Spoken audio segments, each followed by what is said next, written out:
Hi guys, welcome to social post. నేను మీ anchor నిబిలాన్. So ఈరోజు మనతో స్టూడియోలో రేవంత్ గారు ఉన్నారు. రేవంత్ చెలమల గారు ఆల్రెడీ మీ అందరికి తెలిసే ఉంటుంది, financial advisor and wealth manager. Hi sir. నమస్తే అండి. ఎలా ఉన్నారు sir? All good, thank you. Thanks for coming. Most welcome. Sir, ఇప్పుడు స్కామ్ ఈ స్కామ్ అనేది ఎలా పెరిగిపోయిందంటే సైబర్ సెక్యూరిటీ అనేది పెరిగినా కూడా స్కామ్స్ అనేవి మాత్రం జరుగుతూనే ఉన్నాయి. Yeah. ఒకప్పుడు మెసేజ్ వచ్చి ఓటీపీ చెప్తాయి, అది ఇప్పుడు ఒక ఫోన్ కాల్ లిఫ్ట్ చేస్తే కూడా డబ్బులు అవుతున్నాయి.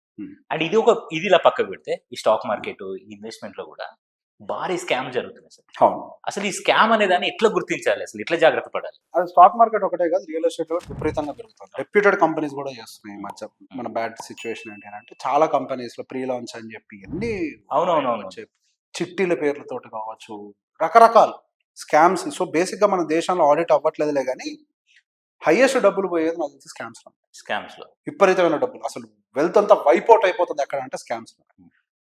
సో ఇక్కడ తప్పు మోసపోయేవాడు అంటే, లేదా మోసం చేసేవాడు అంటే మోసపోయేవాడిది తప్పంట. మోసపోయేవాళ్ళే తప్పు, 100% తప్పు. మోసం చేసేవాడు కాదు, అసలు తప్పే కాదు, అది వాడు తెలియదు.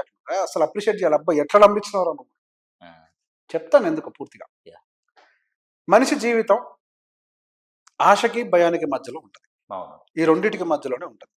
అత్యాశకి వెళ్ళిన వాడు ఈ స్కామ్లకు ఎక్కువగా గురవుతూ ఉంటాడు. షార్ట్ టర్మ్ లో ఎక్కువ డబ్బులు సంపాదించాలి, నేను ఒక ₹1,00,000 పెడితే within no time double అయిపోవాలి, నెలకి ₹10 వడ్డీ కావాలి.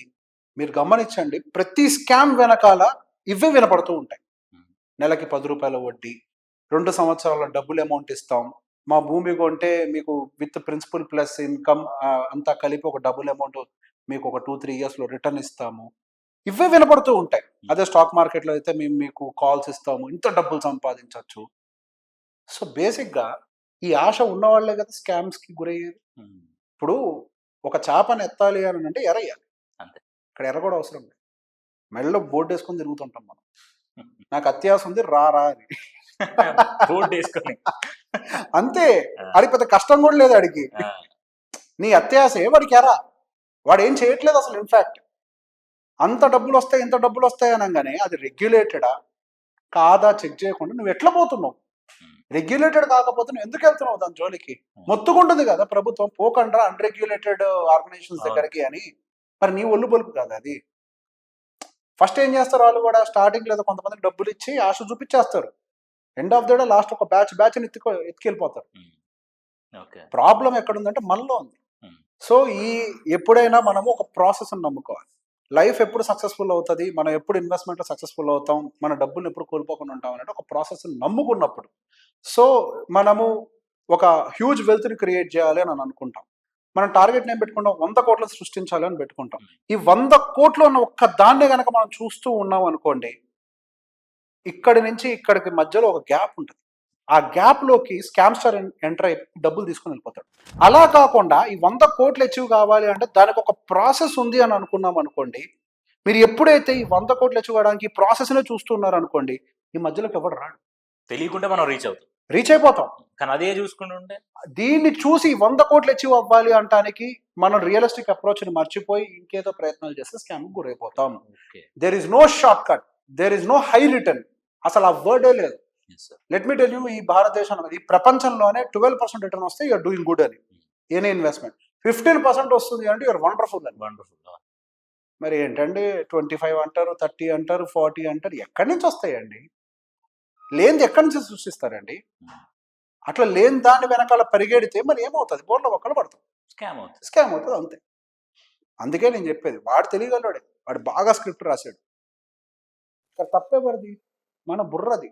అత్యాశకు నేను ఎవడు పొమ్మన్నాడు అంట. అండ్ వన్ మోర్ థింగ్ ఏంటంటే, as a financial advisor and wealth మేనేజర్గా మన ఇండియాని ఒక 10 సంవత్సరాల తర్వాత మీరు ఎలా చూడబోతారు, ఒకవేళ చూడబోతారు అనుకుంటున్నారు? సో అందరూ అనుకుంటూ ఉంటారు పొలిటీషియన్స్ చేతుల్లో దేశం అభివృద్ధి చెందుతా లేదా అనేది డిపెండ్ అయి ఉంటుంది. 100% ఫాల్స్. ఓకే, దేశం అభివృద్ధి చెందాలా లేదా అనేది మన చేతుల్లో ఉంటుంది. మీ చేతుల్లో, ఇండివిజువల్, నా చేతుల్లో, ఆ కెమెరామన్ చేతుల్లో, ఈ వీడియో చూసే వాళ్ళ చేతుల్లో, వీళ్ళ చేతుల్లో ఉంటుంది. It is all about how you are doing it. Simple అంతే. మీ పనిని ఎంత ప్రొఫెషనలిజం తోటి, ఎంత పర్ఫెక్షన్ తోటి చేసుకుంటూ వెళ్తున్నాం అనేది మన కంట్రీ భవిష్యత్తును డిసైడ్ చేస్తారు. కంట్రీకి కాంట్రిబ్యూటర్స్ ఎవరు? యూ అండ్ మీ. మరి ఎవరి చేతుల్లో ఉంది? నెక్స్ట్ 10 yearsలో మన దేశం ఎక్కడ ఉంటుంది అనేది ఎస్టిమేట్ చేయాలి అని అంటే ముందు మనం మారాలి. ఇప్పుడు దేశం అంటే మట్టి కాదు, దేశం అంటే మనుషులు. మట్టి దానికి అంతటా అది ఎదగదు. మనిషి పనిచేసి దాన్ని పెంచాలి. మరి మనం పని చేయకుండా మన చేతుల్లో it is all in our hands. 10 సంవత్సరాలు ఎక్కడ ఉంటుంది అని అంటే it is all depends upon how we are tuning our mind set. ఇదే మైండ్ సెట్ తోటి అయితే మాత్రం we will continue with the same speed, same 12 అట్లా అట్లా అట్లా అంతే. సో మీరు నిజంగా టాలెంటెడ్ అయి ఉండి, ఇప్పుడు మన ఇండియాలో ఒక ప్రాబ్లం ఏంటి అని అంటే we are service based country. We export only services to the other countries. Yes. We are not developing any product. Yes. If you are focused on your work, if you are disciplined on your work, you will develop a product. ఇప్పుడు యుఎస్లో markets పెరగడానికి కారణం ఒక AI. ఇండియాలో ఏం సృష్టిస్తున్నావు? అది ఎవరు చేసిన మనిషే కదా. యా, ఇప్పుడు నా డ్యూటీ నేను చేస్తాను, ఒక ఫైనాన్షియల్ లిటరసీ క్రియేట్ చేయటము. అఫ్ కోర్స్ నా మాట కొంత రూడ్గా ఉండొచ్చు, బట్ యా అది రియాలిటీ. నేను నా డ్యూటీ నేను చేస్తున్నా నలుగురికి, నీ డ్యూటీ నువ్వు చెయ్యి. Do it with perfection. That's it. Yes, sir. Country definitely grow aitadi. We are the one who contribute to the country's growth. Yes, sir. That's it. Yes, sir. Thank you, sir. Thank you so much. Most Thanks for your time. So guys, చూసారు కదా video. I think మీకు చాలా doubts clear అయి ఉంటాయి. If ఒకవేళ మీకు ఇంకా ఏమైనా డౌట్స్ ఉంటే కింద కామెంట్ సెక్షన్లో మీరు మెన్షన్ చేయండి. నెక్స్ట్ టైం మీ కామెంట్స్ని బట్టి మళ్ళీ సార్తో ఇంటర్వ్యూ చేస్తే వాటికి కూడా మనం ఆన్సర్స్ అని తీసుకొని మనం కంక్లూజన్ తీసుకున్నాం. సో ఛానల్ని సబ్స్క్రైబ్ చేసుకోండి అండ్ మరిన్ని వీడియోల కోసం మా సోషల్ పోస్ట్ ఛానల్ని చూస్తూనే ఉండండి. Thank you so much. Thank you sir. Thank you.